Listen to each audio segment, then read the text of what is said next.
40년이 된 부부가 있었습니다. 이 부부는 보통 사람보다 권태기가 좀 일찍 왔어요. 그래서 오래전부터 싸움을 하는데 아주 사소한 것을 놓고 그야말로 목숨을 내어놓을 정도로 대판 싸움을 벌이는 그런 부부였습니다. 너무 오랫동안 싸움을 그렇게 했기 때문에 주변의 사람도 야, 저렇게 살 바엔 차라리 그냥 갈라서지, 이 정도가 아니고 친척까지도 그냥 막 이혼하며 사는 것이 서로 편하고 좋겠다라고 할 정도였는데 어느 날 갑자기 이 사람들이 사랑에 빠졌어요. 정신없이 사랑에 빠졌어요. 그래서 놀래가서 사람들이 이렇게 보니까 두 사람 다 치매가 걸렸다는 것입니다. 여러분, 어떤 부분은 이렇게 치매가 걸려야 사랑을 할 수도 있습니다. 여러분, 치매가 걸리기 전에 우리가 바른 마음으로, 바른 사랑으로 하나님께서 우리에게 허락해 주셨던 이 인생 여정 가운데 특별히 예수를 믿으면서 행복하게 살아가는 것, 이 얼마나 중요한지 모릅니다. 여러분, 한번 자문 한번 해보세요. 스스로 질문을. 내가 참으로 행복한가? 예수까지 믿고 있는데 내가 참으로 행복한가? 한번 스스로 한번 질문해 보세요. 언제 행복했던가? 한번 생각해 보세요. 여러분, 언제 행복합니까? 나에게 누군가로부터 사랑을 받고 또 내가 사랑을 나누어 가고 나의 삶 가운데 사랑이 있을 때, 그때 살맛이 나요. 얼굴이 피어나요. 행복해요. 여러분, 이 바른 행복의 지혜는 어떤 형태의 사랑이든지 좋은 것이 아니라, 사실 어떤 의미에서 사랑은 다 좋은 것이죠. 청년 남녀 간의 로맨틱한 사랑, 추운 겨울바다에도 춥지 않다고 둘이 있으면 시간 가는 줄 모르고 얼마나 아름다워요. 그런가 하면 참되지 않아도 친구 사이의 그 우정은 아름다운 것입니다. 그러나 여러분, 정말로 바른 행복을 누려가려면 성경적인 사랑을 해가야 돼요. 그것이 어떤 사랑입니까? 사랑이신 하나님께서 찾아오셨고 그 사랑이신 하나님이신 그 예수님께서 하신 것입니다. 어떻게 그분이 사랑하셨나요? 오늘 말씀해 보면 자신을 들여서 희생적으로 사랑을 하셨고 우리에게 주셨어요. 13절 보세요. 사람이 친구를 위하여 자기 목숨을 버리면 이에서 더 큰 사랑이 없다.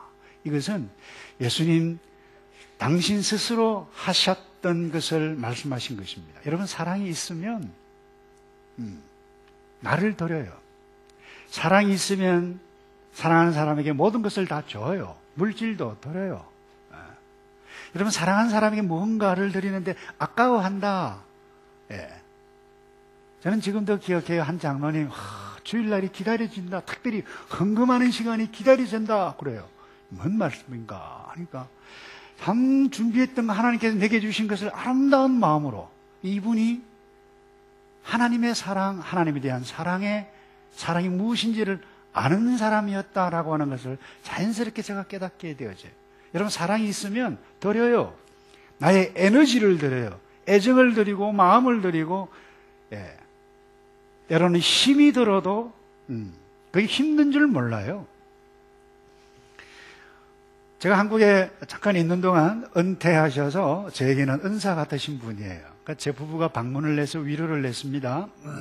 그런데 이분이 은퇴한 지 꽤 됐습니다. 정확하게 말씀드리면 87 되시는 목사님이세요. 그런데 이분이 60이 넘어서 사진 찍는 것을 취미 활동으로 배우기 시작을 했는데 이분이요, 작가 수준이에요.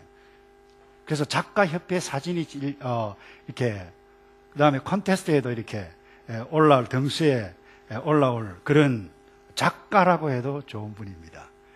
가니까 아니나 다를까 이 어른이 87은 아이폰이 아니고 갤럭시인가요? 스마트폰에 찍은 것을 이건 어디서 찍었고 어디서 앵글은 이렇게 잡아야 하고 그래요.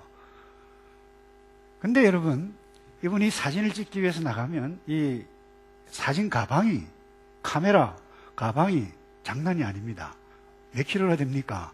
한 10kg 정도 된다고 그래요. 제 아내가 옆에서 묻습니다.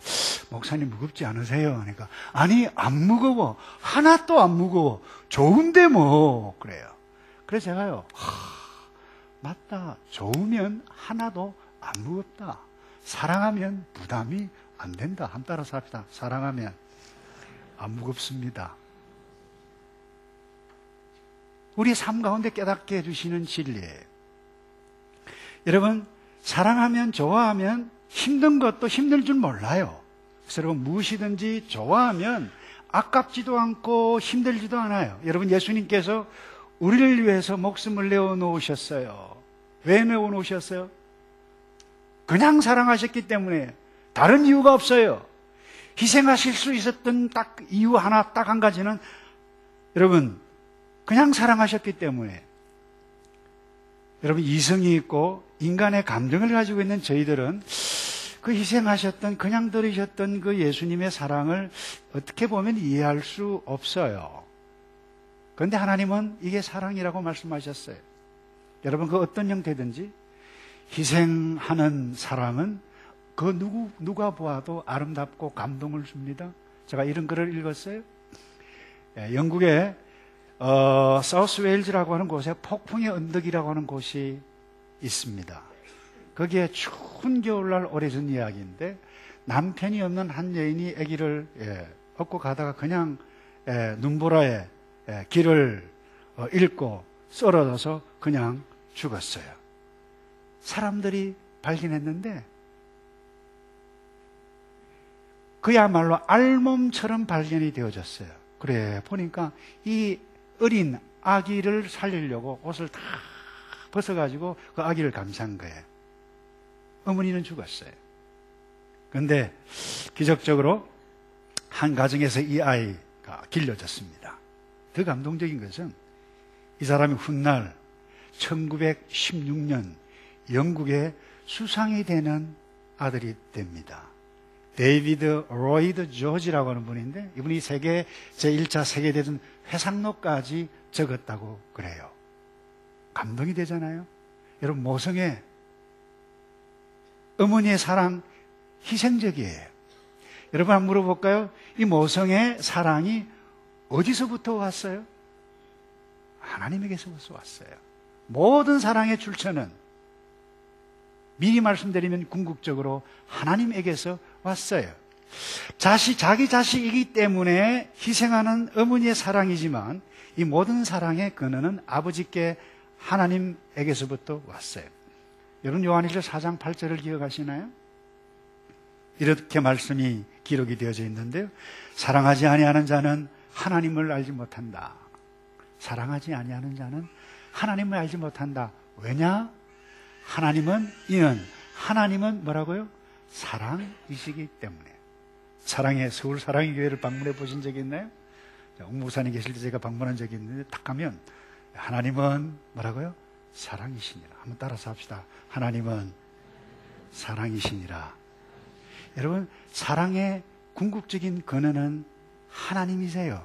그런데 성경은 경고를 합니다.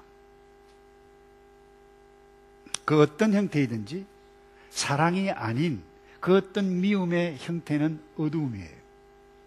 빛이 아닙니다. 어두움이에요. 그래서 이 미움의 행위를 하면 하나님의 뜻으로부터 점점점 멀어져 가요. 그래서 사도 바울도 경고했어요. 말세가 되면 하나님께서 원하시는 사람이 되려고도 하지 않을 것입니다. 쉬운 번역이에요. 다른 사람에 대한 사랑도 없고 그랬어요. 용서도 없고 나쁜 마음을 일삼으며 절제하지 않으며 그 다음에 잔인하며 그랬어요. 얼마나 잔인한지 몰라요. 예수님께서 다시 재림하시기 시간이 점점 가까우면 가까울수록 더 잔인해져요. 선한 것을 싫어할 것이라고 경고를 하고 있어요. 그래서 여러분, 이 미움은 어디에서 왔느냐? 악한 영에서 왔어요. 사랑은 하나님 아버지에게로 왔어요. 여러분, 미움은 악한 영 마귀에게서부터 왔어요. 여러분, 미움의 형태가 아주 다양하게 나타나죠. 어떤 형태로 나타나요? 미움의 형태? 잘 모르시나요, 여러분? 한 번도 나는 미워하지 않아서 난 그 잘 기억이 잘 안 납니다. 이제 그러십니까, 여러분? 예. 제가 가르쳐 드릴까요? 예. 비방합니다. 비판해요. 의심합니다. 예. 여러분, 그리고 정죄합니다. 이런 모든 것들은 미움의 다양한 형태입니다. 여러분, 이것이 심화가 되면 살인을 불러옵니다. 그렇기 때문에 살인의 원조가 악한 영, 마귀라고 하는 것을 우리는 반드시 알아야 돼요. 그래서 사랑의 궁극적인 출처는 아버지 하나님, 미움의 궁극적인 출처는 악한 영. 그래서 여러분, 어쨌든 우리가 이 미움은 어둠에 거하는 것이구나. 어둠을 빛에 가신 아버지께서 오셔서 우리를 사랑하셨어요. 그 사랑이 우리에게 있어요. 그 어떤 의미에서 이 세상은 여러분 사랑으로 가득 찼어요. 엄마의 사랑, 남편의 사랑, 부모의 사랑, 자녀의 사랑, 청춘 남녀의 사랑, 동물들의 사랑, 새끼리의 사랑. 한번 보세요, 여러분. 짝이 다 있어요. 얼마나 아름다워요.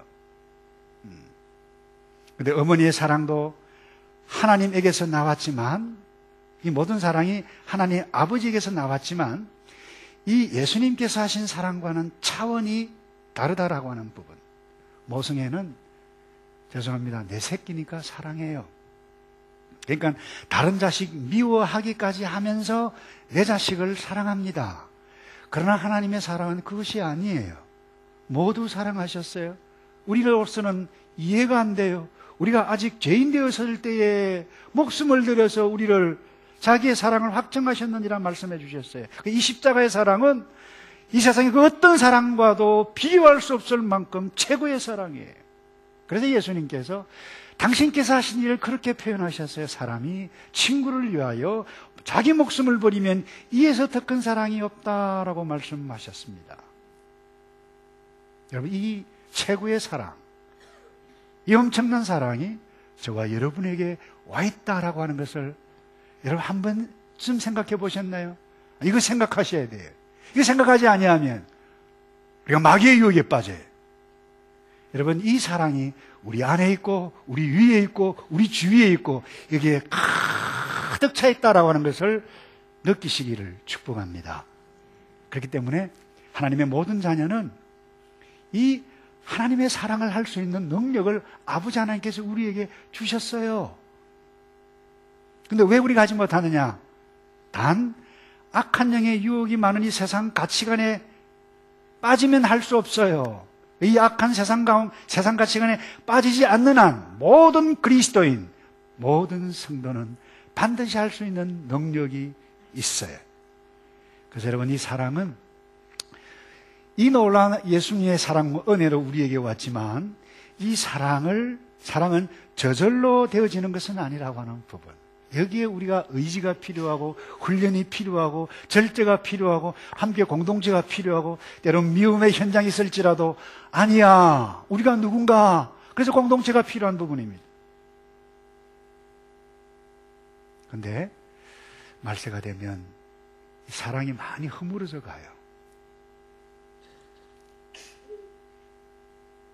그래서 희생적인 사랑을 싫어하고 거부하는 경향이 더 높아집니다. 저도 기억이 생생해요. 적어도 40대 후반이 넘으신 분들은 그분들의 어머니를 한번 생각해 보세요. 그 어머니 얼마나 희생적인 어머니들입니까? 남편에게 무시당합니다. 시댁 가족에도 신우들에게도 구박을 막 받으면서 그렇게 하셨으면서도 남편을 그리고 자녀들을, 가정들을 지킵니다. 근데 요즘 젊은 세대들요, 어떻습니까? 조금 무시당하면, 내가 무시당하면 이렇게 결혼 생활을 해야 할 이유가 어디에서? 그냥 헤어져요.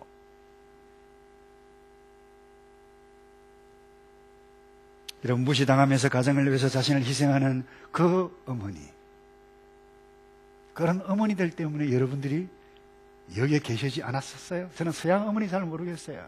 적어도 우리의 어제의 어머니들, 희생하는 어머니의 사랑, 그 사랑 때문에 저와 여러분이 여기에 있지 않았어요?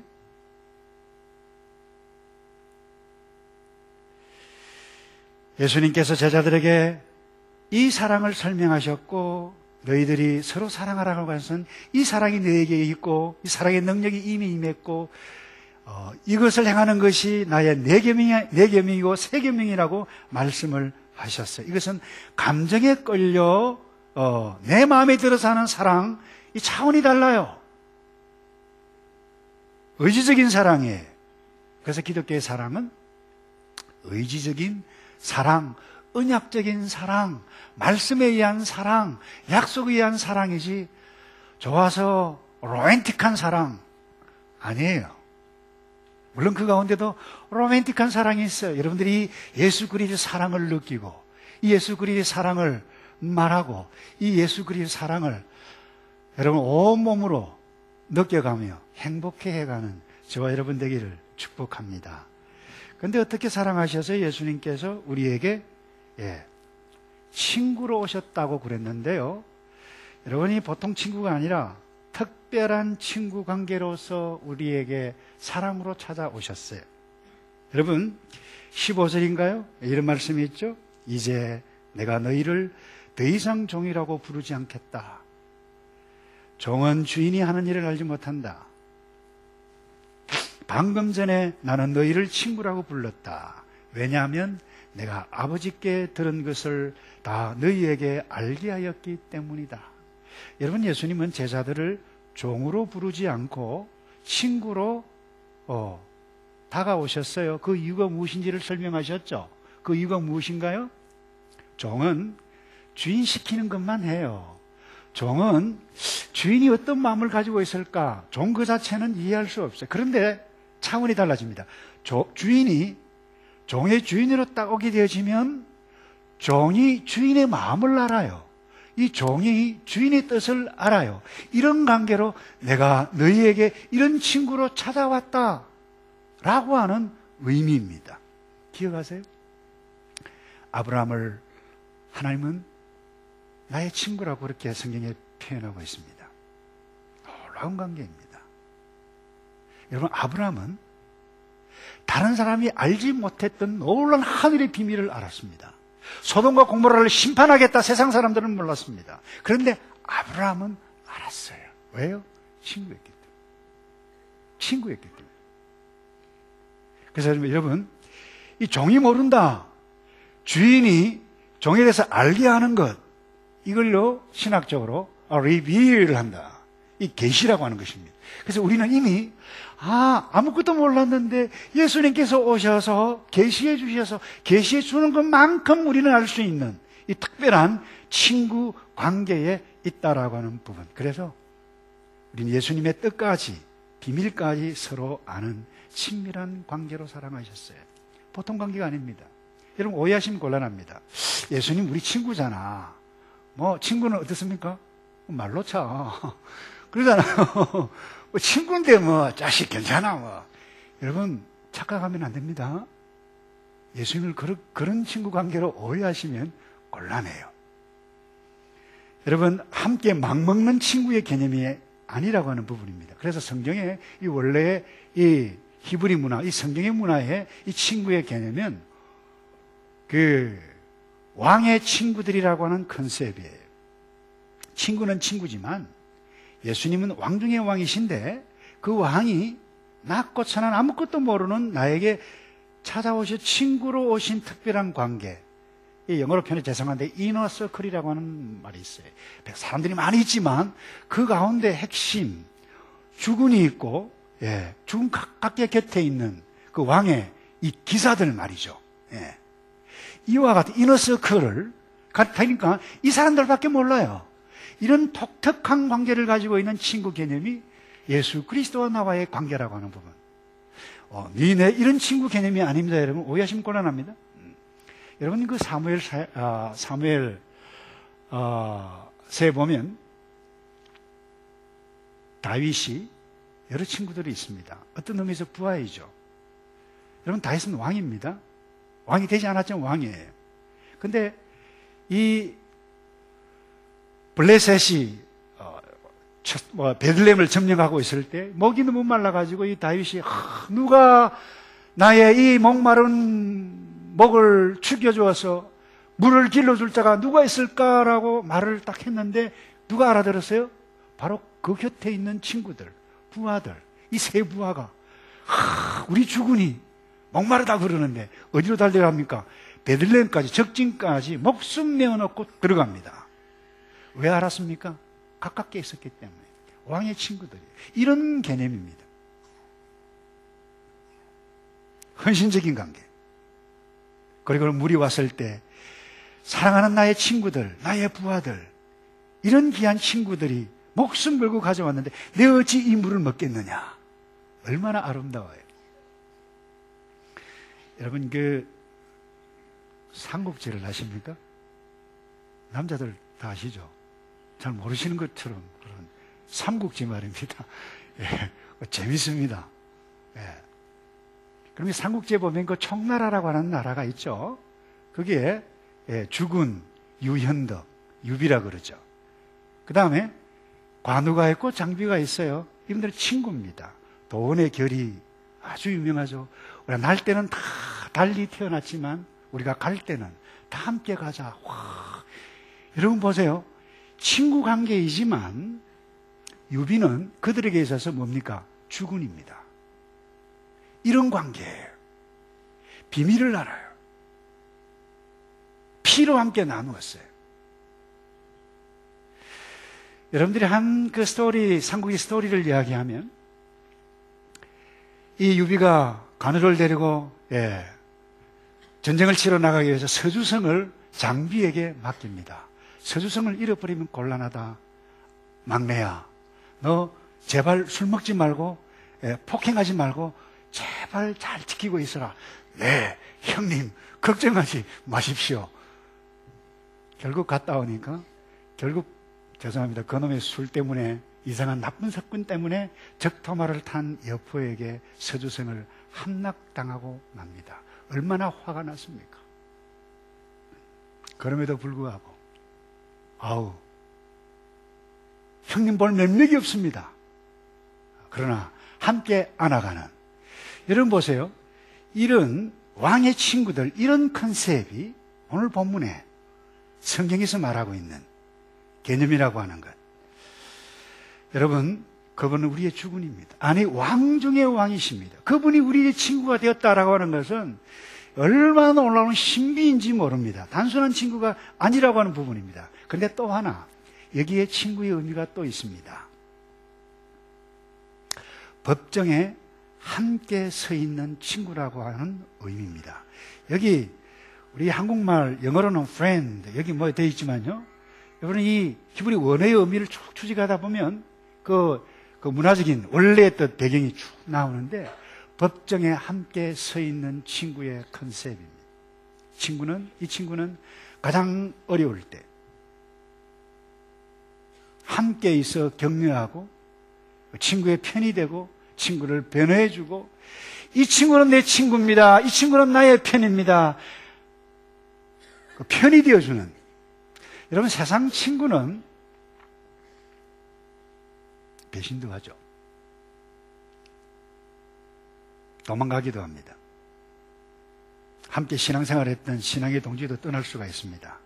그런데 오늘 예수님께서 말씀하시는 이 친구, 아니 우리에게 특별한 친구의 관계로 찾아오신 그 사랑의 개념은 그런 개념이 아닙니다.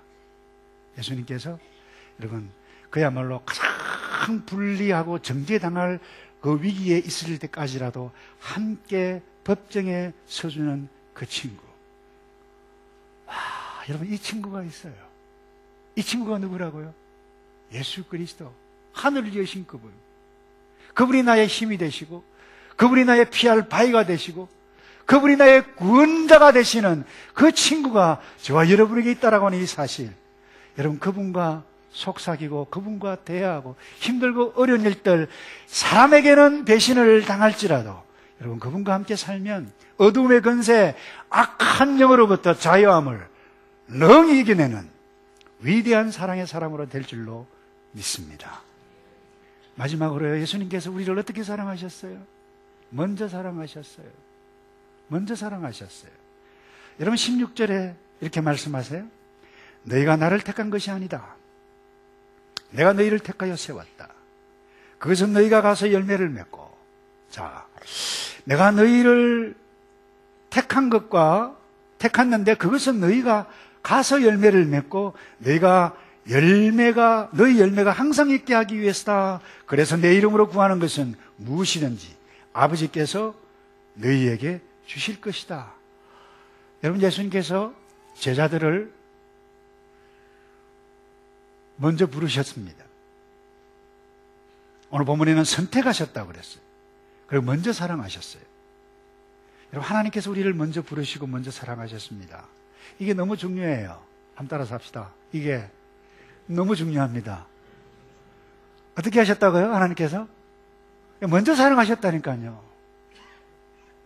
여러분, 요한복음 13장에 보면 사실 이게 오늘 이 본문은 고별 설교 마지막 설교입니다. 굉장히 중요한 시점에 있어서 제자들에게만 주셨던 이 핵심적인 메시지입니다. 그 와중에 이 제자들과 함께 이 식사를 함께하는 도중에 갑자기 예수님께서 무엇을 하셨어요? 무엇 하셨죠? 예, 수건을 허리에 두르시고 그 다음 뭐 하셨습니까?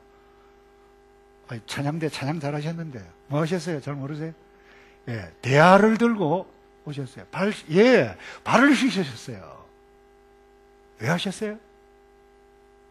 예수님께서 식사하는 도중에 제자들 발냄새 때문에 도무지 못 참아가지고 이 자식들 말이야, 좀 발 좀 씻지, 이게 뭐야? 그러면서 벌떡 일어나서 씻기셨습니까? 네, 그거 아닙니다, 여러분. 세상의 선생들은 섬김 받고 세상의 지도자들은 섬김을 받지만 너와 나 우리가 이루어가야 할 세계는 이것이다. 서로 먼저 섬기는 것이다. 먼저 섬김의 본을 보여주시기 위한 것 아닐까요, 여러분? 여러분, 질문을 또 하나 해볼까요?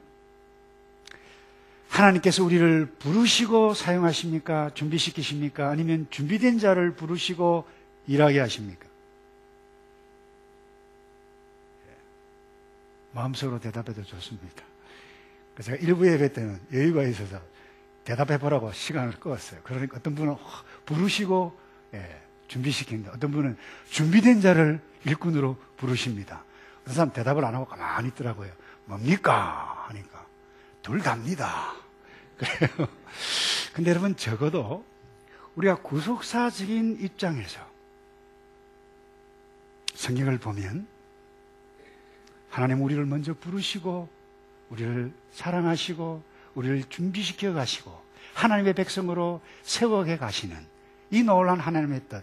그래서 하나님이 나를 부르셨다. 이게 은혜요. 나 같은 사람을 주께서 나를 선택하셨다. 이게 복음이고 이게 사랑이에요. 여러분, 한번 생각해 보세요. 하나님께서 부르시지 아니하면 아브라함일 수 없었습니다. 아브라함, 불러서 갔다. 믿음의 조상 위대하다. 여러분, 객관적으로 놓고 생각해 보면 그렇지를 않습니다. 물론 덜렁 쫓아간 것 위대해요. 그러나 솔직히 한번 생각해 보세요. 아브라함 갔는데 조금 힘드니까 도망 나왔어요. 약속의 땅에서 애굽으로 가서 아내를 뭐라고 그랬어요? 누이라고 거짓말. 그것도 한 번 아니고 비겁하게 몇 번씩이나요? 2번. 근데 하나님께서 분명히 또 약속하셨어요. 너 아내를 통해서 약속의 자녀를 주겠다고 했는데 때가 돼야 오지 말이죠. 그 믿음의 조상이 뭐 그래요. 근데 다른 여자의 몸에서 누구를 낳습니까? 이스마엘을 낳아가지고 지금도 복잡하잖아요. 중동 문제가. 그분이 실수 안 하셨으면 이렇게도 해석해 볼 수 있는 것입니다. 그런데 여러분, 거짓말했을 때, 아내를 잃을 뻔한 위기에 있을 때 주의 천사 임하여 보호하십니다. 방패가 되어주세요. 그리고는 하나님께서 이렇게 나를 빚어가시구나 라고 하는 것을 깨닫기 시작합니다. 그리고 드디어 창세기 18장에 탁 되면 여러분, 이삭을 얻었는데 하나님께서 그야말로 날벼락 같은 말씀을 하십니다. 너가 사랑하는 독자 아들 이삭을 번제로 바쳐라. 근데요, 그냥 바쳐요. 얼마나 위대한 믿음. 그러니까 점점 세월이 가다 보니까 하나님께서 이 아브라함을 믿음의 사람으로 만들어 가시는 것입니다. 얼마나 대단합니까? 그래서 여러분 그 이삭을 바칠 때 아내에게 물어봤나요? 안 물어봤나요? 예, 대단히 중요합니다, 여러분. 예, 정말로 중요한 것은 때로는 안 물어봐도 되는 것도 그 물어보면 큰일 납니다. 뻔하죠, 뭐. 아니, 어떻게 해서 얻은 아들인데, 그런 하나님 나 안 믿어! 뭐 이렇게 막말할 수 있다니까요. 예.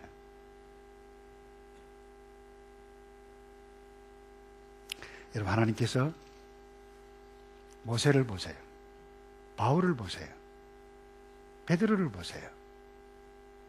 그들이 준비되어졌기 때문에 사용하셨나요? 아니요.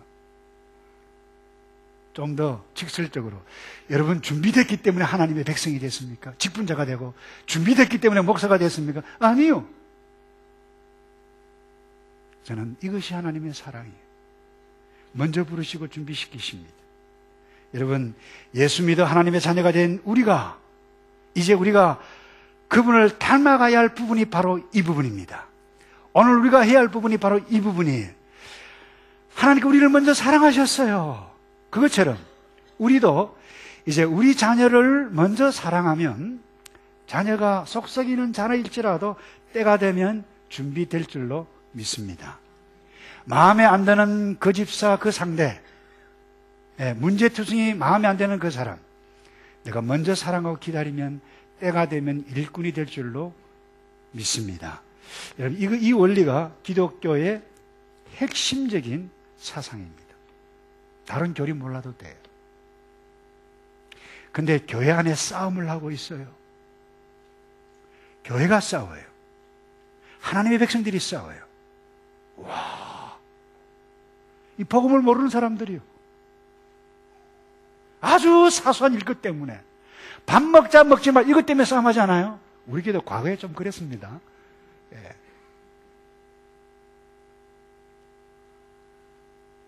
왜 예수님께서 이 고별 설교 중에 서로 사랑하라고 말씀을 하셨습니까?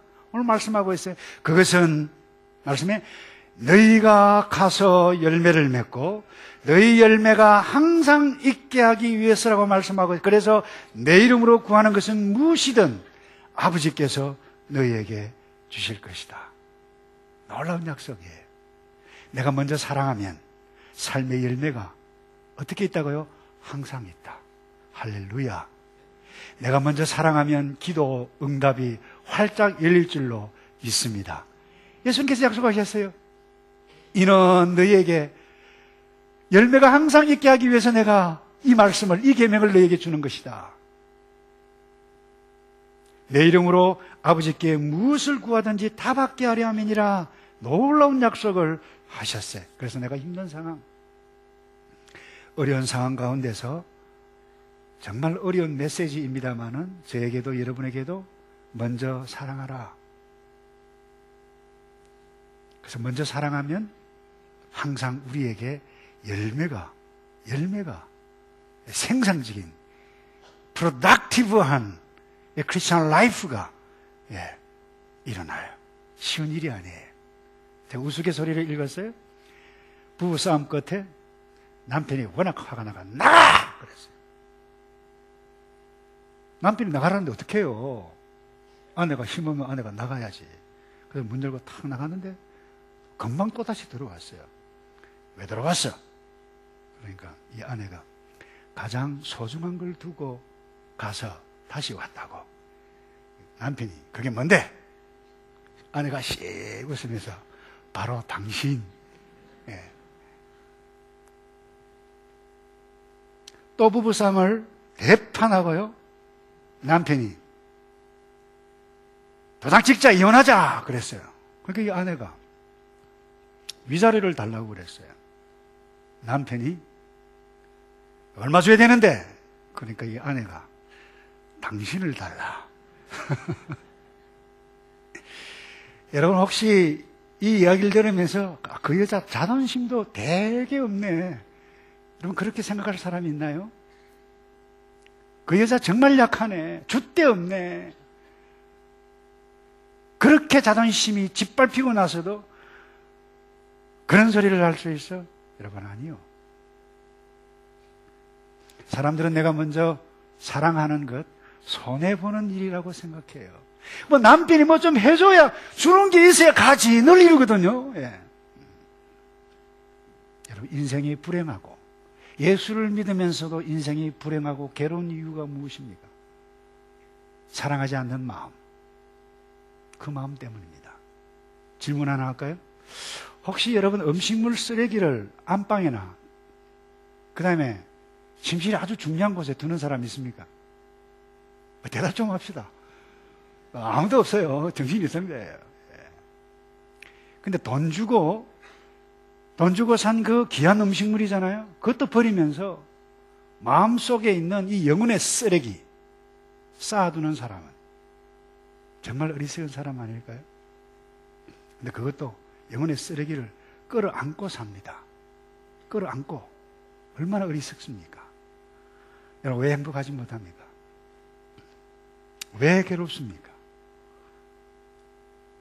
사랑하는 마음을 버리는 이것은 영혼의 쓰레기라고 해도 좋을 것입니다. 이 마음의 쓰레기를 버리고 내가 먼저 사랑하는 마음을 갖고 먼저 사랑한다면 여러분 예수님께서 약속해 놓으셨어요. 너희에게 열매가 항상 있게 하기 위해서 내가 너희에게 말한다. 서로 사랑하라. 서로 사랑하라. 이게 새 계명이다. 무엇이든 구하는 대로 다 받을지니 먼저 사랑하라. 이것이 너희를 향한 나의 사랑이고 이것이 성경의 모든 핵심적인 사랑이라고 하는 것을 우리에게 말씀해 주셨는데 여러분 이제 열매를 맺어가는 저와 여러분 되시기를 주님의 이름으로 축복합니다. 한번 기도할까요, 여러분? 눈을 감고 여러분 스스로 한번 기도해 보시기 바랍니다. 하나님, 내가 왜 괴롭습니까? 내가 왜 불행합니까? 왜 불행하죠, 하나님? 나의 필요에만 너무 충실해 있지 않았습니까? 예수님께서 보여주신 이 사랑의 길, 내가 걸어가야 하는 길이라면 예수님, 제가 순종하겠습니다. 그렇게 조용히 여러분 마음으로 결단하는 기도 잠깐 했으면 좋겠어요.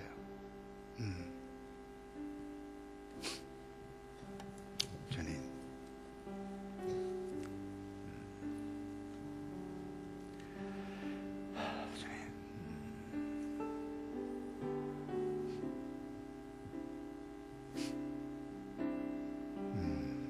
주님, 하나님,